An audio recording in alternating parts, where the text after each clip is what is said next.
Support comes from the Missouri Forest Products Association, committed to conservation and careful management of the state's forests to make them more resilient and better habitats for wildlife. ChooseWood.com. This is St. Louis on the Air from St. Louis Public Radio. I'm Elaine Cha. On June 11th, an underground party for teens and young adults at an empty downtown St. Louis office building ended in violence. 11 of the teenaged partygoers were either shot or grazed by bullets, and one 17-year-old lost his life. This prompted outrage and calls to action from elected leaders and law enforcement. Shortly after the shooting, the city extended the weekend hours of 2 recreational centers in an effort to give youth something safe to do. That is a start, but what else can be done? Producer Maya Norfleet sat down with 2 young adults, Justin Boyle and Jeremiah Miller. Both are 19 years old, young black men, and graduates of Metro Academic and Classical High School, which is part of St. Louis Public Schools. They talked about their experiences with violence, what they believe leads some of their peers to violence, and what they think of the extended hours at recreation centers. All right, so the first question, low-key, is a little heavy, but it's going to get us on the right track. We're going to start with Jeremiah. Have you ever witnessed an act of violence or been worried about violence when hanging out with your friends or even just trying to exist in the day-to-day? Many times, actually. I saw a guy get punched in the face on, I think it was, right off at Grand. I was at my friend's house, and I, look over, and I was like, mind your business. We gotta go. I have encountered, as in terms of, random violence rather than, domestic or anything else. Yeah, I've definitely seen a number of things. Yeah. And for you, Justin, tell me about if you have or if you've even been worried about encountering any types of violence just while out and about as a young person. Yeah, definitely. Especially in a city like St. Louis, where one is just not that big of a city. Kind of everybody knows everybody, and then when you look at the groups that violence is particularly being done to or by, it's predominantly people that look like me. Everybody look like everybody past 8 o'clock at night. It's dark out, we got similar builds and everything like that. So that randomness gets a lot more, I don't know, not random no more because then, you the target demographic for that. So growing up, being aware of the fact that I am a black man, I look like my peers, I hang around in similar areas where other black men hang out, and these things follow us. Every, black man is walking around with that anxiety, that constant, cloud over their head that violence could happen, whether you're in St. Louis or you're in Oakland or you're in Atlanta. That's just a consistent thing across, the black male experience, I'd say, at least for inner city. So, and tell me, I definitely have it with that. For the record, how old are you, Justin? I'm 19. And Jeremiah? I'm also 19. So there was this unfortunate incident downtown in mid-June. There was a unsanctioned party in a abandoned office building, and for somehow, some way, there were shots fired, and that resulted in 11 injuries and even 1 death. And all the victims that were either shot or grazed by a bullet were all between the ages of 15 and 19 years old. So we're talking about your peers here. Mm-hmm. And my colleagues reported that the St. Louis Police Chief, Robert Tracy, said that there might have been multiple shooters. And shortly after that shooting, they had 1 suspect in custody, and that suspect was a juvenile as well. And then he went on to talk about how there are just so many, in his opinion, maybe some stats too, but at this press conference, there are juveniles in possession of firearms, and there are juveniles out at 1 o'clock in the morning. Mm. And I know y'all cannot speak for every young person, and I'm not asking you to. But what do you think ends up driving young people to commit violent acts? Let's start with Jeremiah. I don't think anybody, especially not a young person, naturally feels the need to harm others, for the most part. you know, maybe some people do, but that's, you know, on the whole, I think overall there's two driving factors, right? And those are fear and like trauma that created that fear and necessity. Okay. And we live in a very hostile city, whether that's hostile from your neighbors, hostile from law enforcement, hostile from school. A lot of, especially black men, go to school, black boys, frankly, not black men, go to school and they feel disrespected, they feel neglected, they feel animosity from the world around them, especially the people who are supposed to be taking care of them, supposed to be nurturing them, bringing them up into men. And they go out into the street where it only gets more hostile. Right. And it moves a lot faster.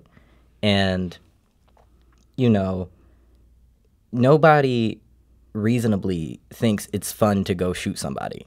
Like that, I don't think I've ever heard somebody say, "Oh, can't wait to go shoot somebody on a Saturday night." Like, Right. Yeah. nobody really wants to do that just for the sake of doing it. So I ultimately think there's a cycle of trauma and poverty and violence that perpetuates more violence. It's not coming from nowhere. You know how people are like, the calls coming from inside the house? It's either starting at home, it's starting at school, it's starting in your own city. And it's not solely related to how late people are out or even access to weapons. I mean, I think that's important and like makes it much easier and makes it much more likely. But ultimately, that's not the cause.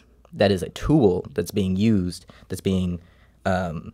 used by these causes, by this trauma, by this pain, by this fear. Because if you're I've been out with friends of mine who are just constantly looking over their shoulder, like they are terrified, and we won't even be in a particular kind of place. We won't even be doing a particular kind of thing. I'm like, we came here to go see some nice evening live show, and you are looking out my window like somebody's coming for you. And I'm not even talking about people who are involved in anything that would warrant them feeling like constantly Like they don't have any enemies out here. no no affiliation, No ops. yeah, and they still are they're terrified. Yeah. And when you are scared, you're ready to, instead of like, your defense is offense. And that's not a healthy place to be, especially not as an entire city full of people who have a terrifyingly easy access to firearms. Yeah. I know a guy who ended up he bought a gun off of a dude who worked at a fitness store that like we would go to. He was my gym bro. Okay. And sweet kid, not very smart. Bought this gun from this man, ended up, like, the gun was related to something. He had to go talk to a cop. Like, all this stuff was happening. And I told him, I was like, why did you do that? Like, we don't do that. What did he say? Like, why did he feel like he needed a gun? Well, he had a lot of opinions on, at the time, we had, there was stuff with, maybe it had something to do with Ukraine. He would always talk about crime. I don't know. He had opinions. And Sorry. yeah.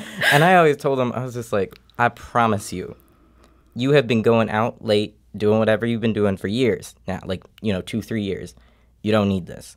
And there's a reason that it's that difficult that you have to go and get this firearm in a less than official way. It's still legal because in Missouri, you don't have to only get a firearm from a federally licensed dealer. You can get one from your friends. You can get one from your family. If you go to a gun show, I'm about to say the gun shows. If you go to a gun show, you only have to be 18. That's it.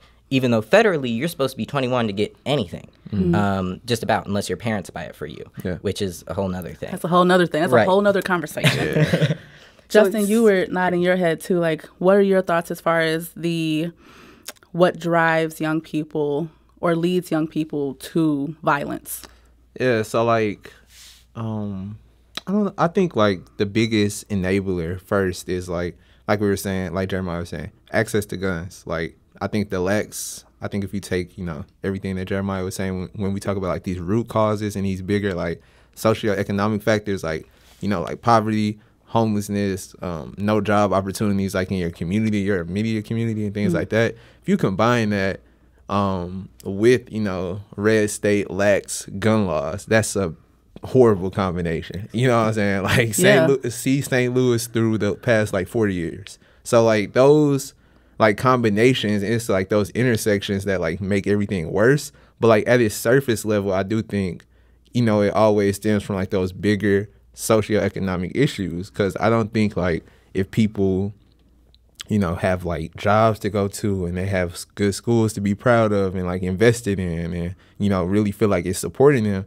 then they don't, you know, turn to things that are like, okay, I'm going to kill him and go to jail and throw my life away. You know, like I don't think, like Jeremiah was saying, I don't think nobody's going to go out and go shoot somebody, because everybody know the consequences. You know, we all know what's going to happen. We know somebody going to get caught. It's going to be an investigation, you know, and your life going to be thrown away. But if you like literally have no options, and now all you know is like, okay, I'm frustrated, I'm in rage mode, I'm just about to lash out on him, you're not thinking about the opportunity cost of it, because what's on the other side of that?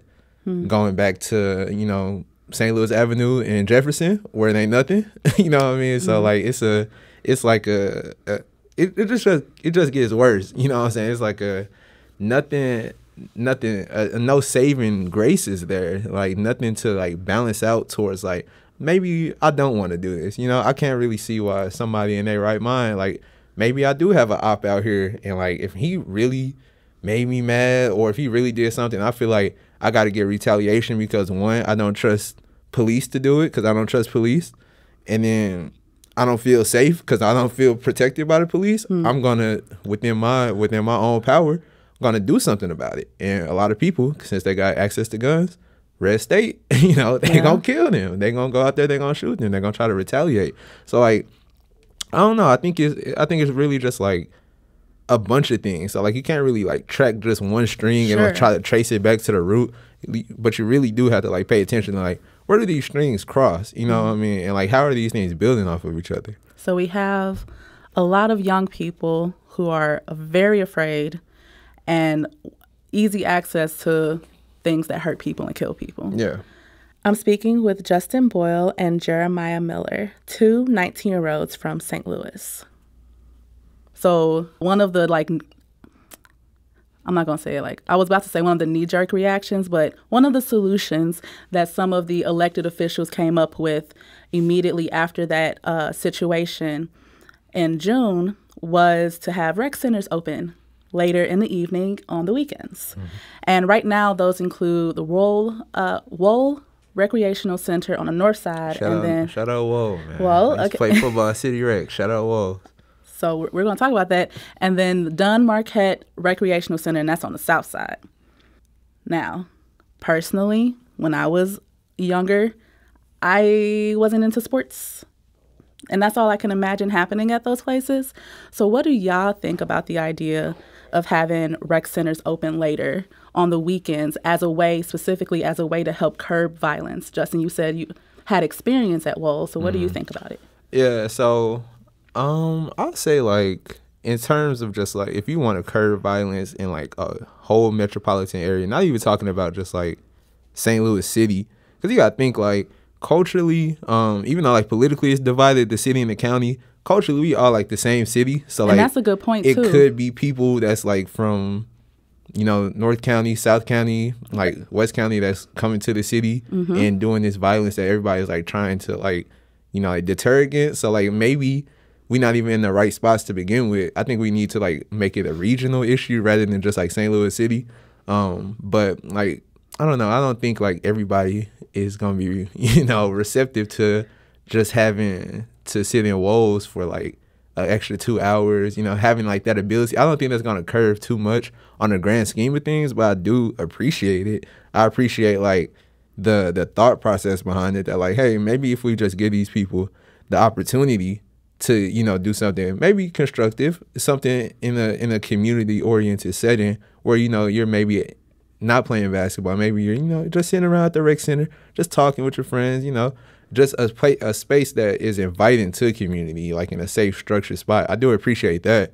But yeah, I don't think like that's a big, I don't think that's gonna really solve the issue, especially because like, I don't think too many kids are already in those spaces to begin with, you know? I think the majority of kids on a Saturday night not trying to sit in Wohl's, you know? I just think that's my opinion, but I'm not like a youth, you know what I mean? I'm not like high school age. So it's like a different crowd, you know? So, I do understand what you're saying, but you are a youth. I hate to tell you. Yeah. If I am an adult, that means you are a youth. Yeah.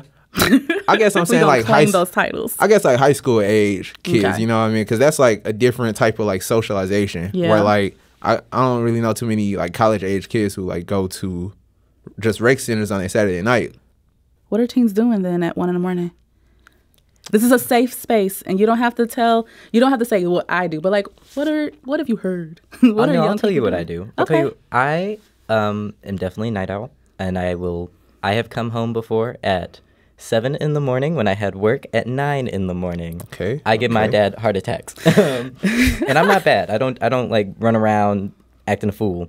But mainly like I'll go to rock shows, I'll go to raves, I've been to like all ages clubs, I've been to less than official parties, again, you know, usually in abandoned type buildings, art hangouts. Sometimes I just go to Waffle House with one of my friends, you know? And it's nothing bad. Like, I'm not trying to run around nowhere, do nothing, break excessive laws. Like, I'm just going out. Just the lesser ones. No comment. No comment. Don't try to put me on record like that. I'm just joking. But, you know, it can be scary, too, to be out. I like being out late because I like being out late and I stay up late. Yeah. But I've had multiple instances where even when I went to go see a movie once and I had to drive home from West County at it was around 11:30, like 12. I was wearing a do-rag at the time because I had like really short hair, a little waves. And I don't trust the West County cops. I don't trust them at all to see me in my sedan driving at midnight trying to get home. Yeah. Dressed like that. And it was stressing me out. I got home fine. But I've also, you know, been pulled over on other instances where I was also out a bit later and had a white officer pull me over. And, you know, she specifically told me I was making her nervous, you know. And that's not a good thing to hear. You don't want to be doing that. Nah. So, yeah, people they're going out. They like music. They like community. They like feeling like there's something new around. People are pretty into raves, I'd say, these days, especially people in more artistically focused, more creatively focused, especially queer communities. Okay. Black, white, brown, all of the above. But I don't think they want to go to a rec center, especially if you feel like you cannot fit in with mainstream, especially like in those areas, Black culture, which especially if you are queer and Black, that is a hostile environment to be in. And I know personally, as somebody who used to play basketball and used to be around that, like, no. If you had told me when I was 15, like, go to this rec center, I would have been like, are you crazy? Okay. They're going to beat me up. I'm not doing that. That's a terrible idea. I will be at home or I will be elsewhere. And also a lot of these issues we're dealing with are also caused by a lack of community and a sense of isolation. Like, how can you comfortably harm your neighbor if you actually felt in community with them, right? Okay. So that makes me think, like, the people who are wanting to go hang out with people who are engaging in, like, healthy social behavior probably don't want to, like, aren't the people we're concerned about. You know, so they might need a different approach. Then again, I'm always pro expansion of public resources, period, all the time. Yeah, Like, definitely. the city be throwing money at stuff. They need to throw money at useful things. Oh, we're going to talk about where we should throw money next. But I want to ask you, Justin, what type of things are you, or that you've heard your friends, however you want to address it, what are y'all doing or want to do at 1, 2, 3 o'clock in the morning? First off, you know, I'm definitely like a get up early, like I got peak activity when the sun is up type thing. Like that's when I'm my most energized. When it get dark, I'm chilling, you know, I'm maybe in the game playing. You know, I'm maybe at the house playing a game. The video games? I might be outside with my friends, you know, maybe at the park just chilling, talking, listening to music, stuff like that.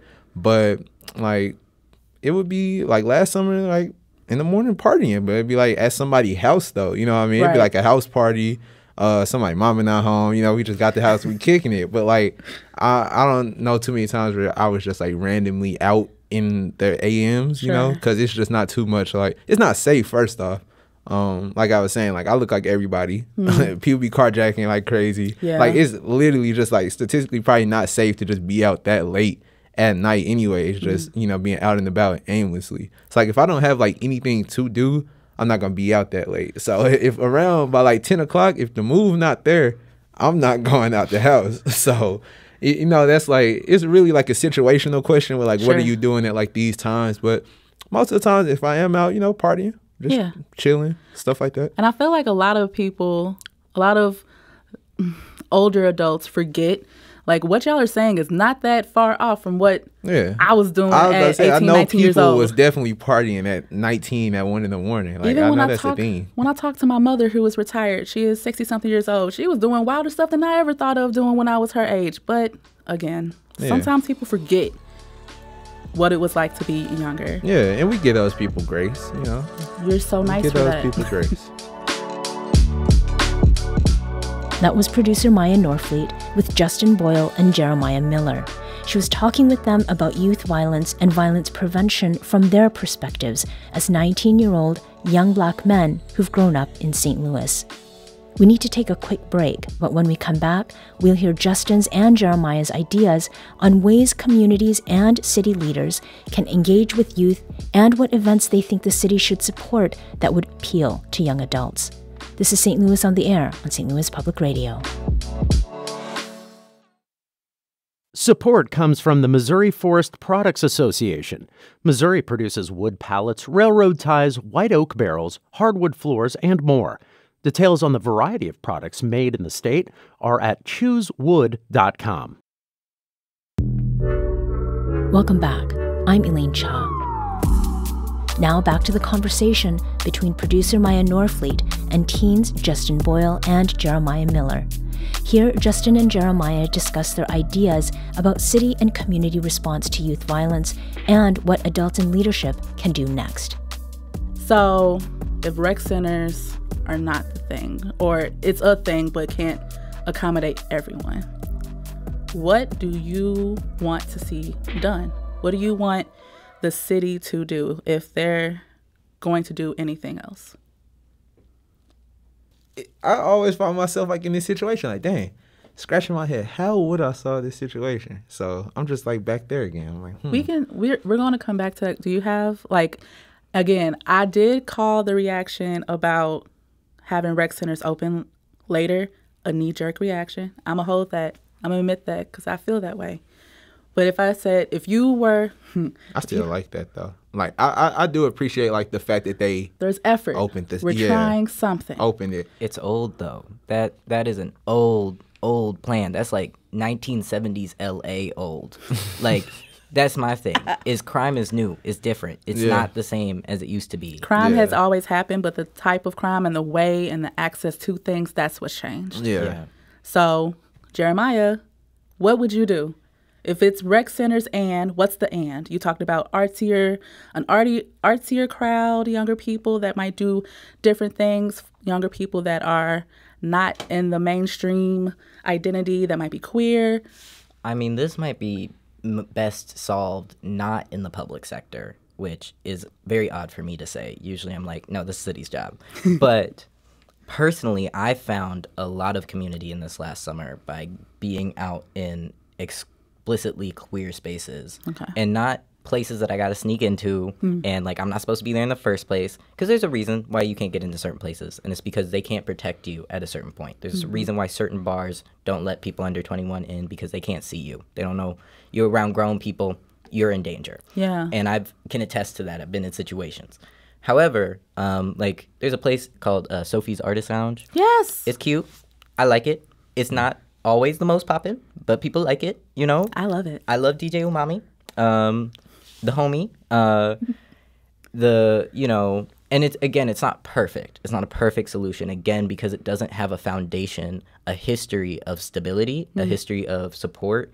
So if you make it hard for people to enjoy what they enjoy, which is whether that's a certain type of music, whether that's being gay in an open, visible way, you end up putting people in positions where they have to go seek these things out the back alleyway. Yeah. And that does not come out good. You know, you cannot protect what you can't see.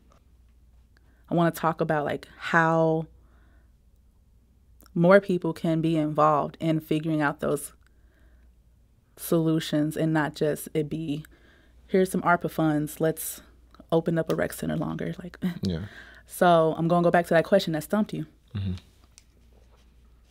We're going to talk about programming. If we're looking at the mayors and the older people and the councilmen and all those folks, and they're saying, We need more programs or more things for people to just get something to do that's safe. And we're going to pretend like it's all the best intentions. Let's pretend it's y'all. Y'all are the ones that are coming up with the program. You're in charge. Where would you start? We already started at rec centers. And it's not going to fix everything. But what other solutions, if y'all had the power, which you low-key do, that's why I have you here. But if you literally, your job was to make a program or make, let's say, a weekly event or a quarterly something or other, what would you have created?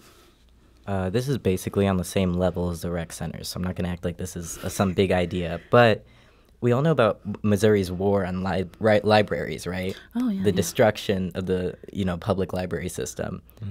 That is a resource. And not just so like, oh, so the kids can go read books so they don't go shoot people. No, I don't think that's what I'm trying to say. But so you can have access to information. You can have access to computers. So you can get work done. You can have more resources to do more things.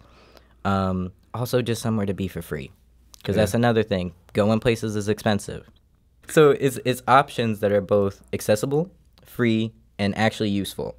And I don't mean that everything that we invest in has to be educational. I think that's a little reductive and gives a lot of power to policymakers and on what they think is a useful way to spend our time. Sure. But that's an easy way. But that does require, however, protection from the state of Missouri, right? That's another problem we have as a city. We've been a very unique political system for a long time where St. Louis has been doing things independently within the state in a way that other places in the state generally don't. But, the state of Missouri is trying to weaken that, trying to change that.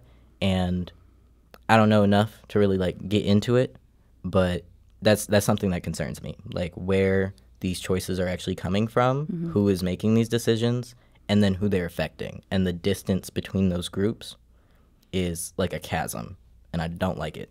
So let me ask y'all this, because going back to this event that happened in the middle of June, where there were 11 injuries, 1 death, all teens. The week before or the weekend before that incident, there was a huge block party, literally right across the street from where that office unsanctioned party happened. There were DJs. There was yard games. There was this dude juggling fire. I don't know why he was there, but it was a good time. It was interesting. Yeah. What would convince, but I have to add the but, or maybe the and, it was ran and funded by the city of St. Louis. Technically, it was using some emergency funds for that purpose, for let's have something for people to do that's safe. Yeah.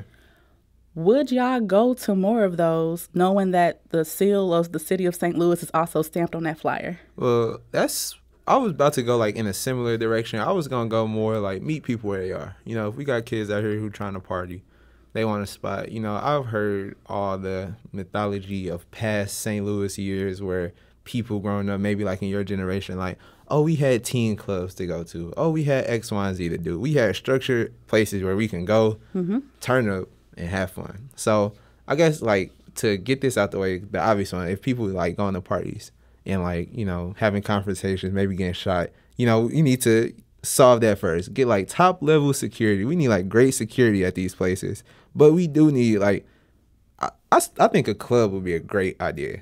I don't know if Mayor Jones knows that there are, let's even say, a good chunk of DJs that young people really freaking like. Does Mayor Jones go to the raves? Does Mayor Jones want to rave with me? Come on. I'll take you out. Let's go. An invitation to Mayor Tashara Jones. No, I know her. She knows me. It's cool. Then. Come on, Tashara. Very. See, right there, it's an idea. We just need to invite the mayor. Materia is at the end of the month. That was producer Maya Norfleet talking with Jeremiah Miller and Justin Boyle. two 19-year-old Black teens who shared their experiences around violence and their thoughts on what communities and city leaders can do to engage youth meaningfully in violence prevention. This episode was produced by Maya Norfleet. Our audio engineer is Aaron Dorr. This podcast was mixed and edited by Aaron. Our executive producer is Alex Hoyer. St. Louis on the Air is a production of St. Louis Public Radio. Understanding starts here. St. Louis on the Air proudly supports local artists by using music from Life Creative Group. Do you find yourself regularly listening to episodes of St. Louis on the Air?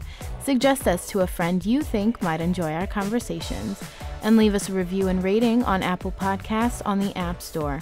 It's the simplest way to help people discover our show. Thank you. St. Louis Public Radio is a member-supported service of the University of Missouri St. Louis.